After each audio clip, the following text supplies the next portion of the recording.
Okay guys, Assalamualaikum guys. Aku baru habis jogging. Aku berapa lah, 12 lebih ni. So, memang penat sikit abarai. Dan berapa minggu je lagi aku akan fly ke Indonesia dengan kawan aku, insyaAllah. So, harap semuanya okey lah. Dengan training apa yang aku dah buat, lari apa yang aku dah buat, apa semua, harap semua okey.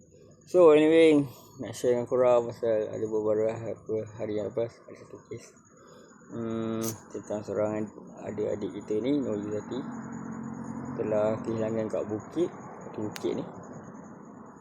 Tu wallahualam apa jadi kat dia sebenarnya tak tahulah kan. Ada yang dengar kita macam ada berkait dengan mistik lah apa, kena suruh lah apa, wallahualam. Itu arwah pun mayat dah dijumpai dan ya dia pun meninggal kat situ. Wallahualam tahu apa yang jadi kat dia, apa cerita sebenarnya, wallahualam. Tapi itulah macam juga kan tahun lepas pun ada juga kes yang pasal seorang arwah ni, nama dia Mustaqim. Dia pun sama juga meninggal kat puncak disebabkan hipotermia. So dalam hutan ni, dalam dunia pendakian ni, dia tak tahu apa yang berlaku kan. Tak apa berlaku. Aku pernah juga, kalau nak sembang pasal bab mistik ni, aku pernah juga lalui benda ni. Masa aku kat Tahan, aku jalan seorang dekat Pematang. Aku jalan seorang kat Pematang. Lepas tu aku rehat je, memang aku dah barai gila lah. Sebab dah penat gila kan. Then aku lepak je kat situ seorang-seorang. Aku terdengar bunyi orang rewang-rewang, macam bunyi rewang-rewang. Aku dengar memang clear gila lah, macam orang tengah rewang kan, benda semua. Lepas tu aku terhidu bau something yang macam minyak atar. Aku lepak. Macam aku teralik tau. Serius memang aku macam teralik je. Macam terpesona. Ciwa. Ya, dengan bunyi-bunyi tu yang bau tu. Itu kawan aku tegur aku, Joy, buat apa? Aku dah penat.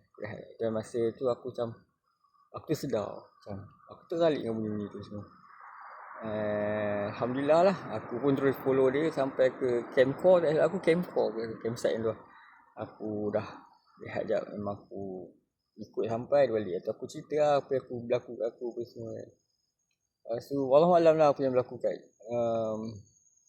macam tu juga dengan berlaku dengan arwah Nur Yuzati, wallahualam lah. Tapi ada yang dengar kata kena sorok lah apa, wallahualam. Kita tak tahu apa yang exactly yang berlaku kat dia, kat arwah ni.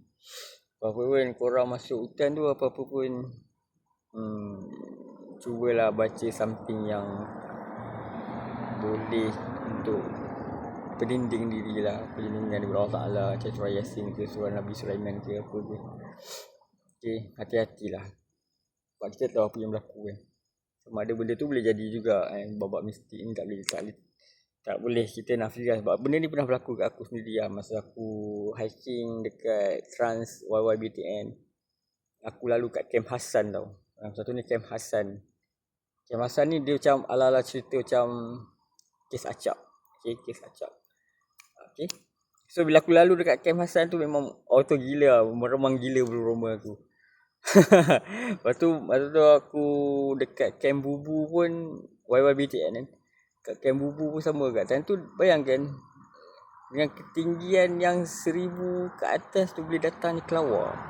Kau bayangkan 1000 meter ke atas tu, 1000 lebih kita ingat Bubu tu berapa. Memang nak sampai Camp Bubu tu memang tu maghrib lah. Okay, kita orang, saya dengan kawan aku tu, ada kelawar tu boleh main kat kita orangnya headlamp. Memang nampak ni kelawar ni weh. Cakap mana datang kelawar ni kan, dengan ketinggian macam ni, boleh terbang tinggi kan. Kita orang lepak jap, kita orang baca something, benda semua hilang terus gangguan tu. Lalu konsisten sampai ke campsite dekat Camp Bubu tu lah. Kat puncak Bubu tu, dia duduk kat puncak. Lepas tu yelah, banyak benda aku pernah lalui setakat yang banyak lagi lah aku pernah terdengar macam-macam masa hutan. So Moga roh Raizati tu pun tenang dengan orang baik-baik. Itu dengan roh Mustaqim. Okay, apa-apa pun jaga diri lah.